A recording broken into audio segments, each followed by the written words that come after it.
This Millennial Grey house might be the most Millennial Grey ever, but it's also a sign that we don't value taste. So this house in Rochester, built in 1910, looks like this on the outside. The owners turned the space into this, changing the floors into this gray, painting wood rafters gray. Now, design of the 1910s had a lot of wood. Here's some wood rafters, as well as lots of wood detailing here, which they helpfully painted white.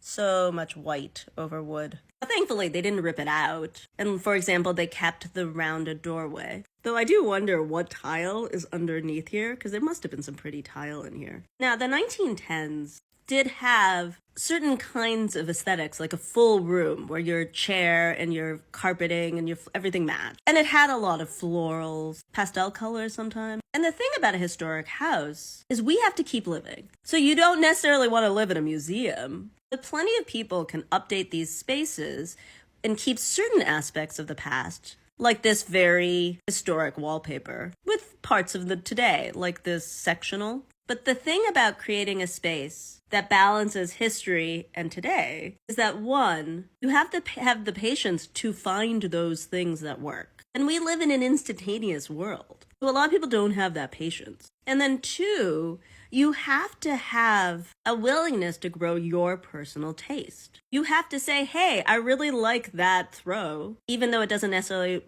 work for the period. You have to say, I think these three chairs look great together with that glass table. Now I'll say, this isn't my style, but that isn't the point. The point is that this person in this house thinks that these work together and resonate with this space. But in general, we're not taught to value craftsmanship or our own personal taste. We're supposed to value consumerism and buying the next new thing. And I think it's so ironic that William Morris used to stand for fewer things done by hand really well. And now it's something you can buy at Home Goods. And now it is only a certain look, one that can go out of style. But when we live in a society where you can throw things away and you don't need to think about it, you don't have to develop a personal taste, you know what happens? People become overwhelmed. And then they revert to spaces like this because they don't really know what to do.